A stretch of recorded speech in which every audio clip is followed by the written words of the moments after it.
mereka katakan sallu salatan muwadda'. Ayo salat dan rasakan mungkin ini salat perpisahan, salat terakhir kita yang kita tunaikan. Rumus ini diambil di Quran surah kedua Al-Baqarah ayat ke-45 sampai 46. Di ayat 45 Allah memberikan gambaran orang khusyuk. Ya wasta'inu bis-sabri was-salah wa innaha lakabiratun illa 'alal khashi'in. Kalau Anda punya masalah dalam hidup, kata Allah, jangan mengeluh. Ayo minta solusi kepada Allah. Pertama, terima dengan sabar. Menerima dengan sabar memberikan ketentraman pada jiwa. Minimal jiwa tenang dulu walaupun solusi belum datang. Jiwa yang gelisah hanya akan menghadirkan keresahan dan sikap yang tidak penting, sehingga melahirkan hal-hal yang tidak kondusif. Nah, kata Quran, sabar dulu, terima. Ini ujian. Tidak mungkin Allah menguji seseorang yang tidak sanggup menerimanya. Kaidahnya mengatakan la yukallifullahu nafsan illa wus'aha. Allah hanya akan menguji seorang hamba kalau dia sanggup menerimanya. Kalau Anda sekarang bawa masalah yang sangat besar, itu hanya Anda yang sanggup, yang lain tidak. Makanya Anda yang diuji, bukan orang lain. Terima dengan sabar, ada pahala di dalamnya. Bukankah Anda ingin dekat dengan Allah? Dekat dengan Allah itu kuncinya kesabaran.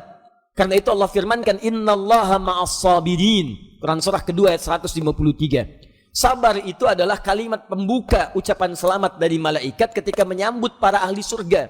Bukankah Anda ingin masuk surga?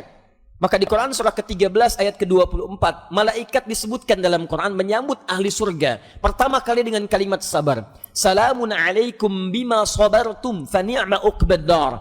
Selamat ya, Anda sabar saat di dunia. Sabar. Dengan sabar ini Anda bisa masuk surga. Silahkan nikmati tempat yang belum pernah Anda nikmati dan rasakan sebelumnya. Sabar. Dan sabar itu selalu bersanding dengan ujian. Quran surah kedua Al-Baqarah ayat 155. Ya, walanabluwannakum bisyai'in minal khauf wal ju' wa naqsin minal amwal wal anfus wath thamarat wa basyiris sabirin.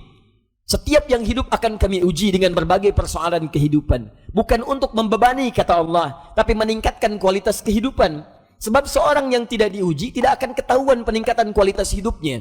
Anak SD yang tidak ujian sulit bagaimana mengukur kapasitas ilmunya untuk layak masuk SMP.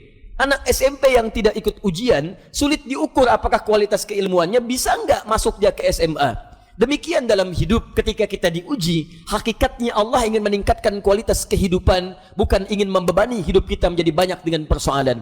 Ada yang gelisah, kata Quran.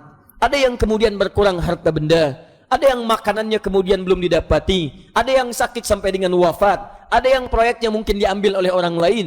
Tapi kata Allah, berbahagialah ketika Anda diuji dengan itu semua. Hal yang Anda lakukan pertama kali adalah sabar. Wabasyiris sabirin, sabar. Tapi yang paling menarik, sabar itu tidak mudah. Tapi ada yang lebih susah dibandingkan dengan sabar, yaitu khusyuk. Khusyuk.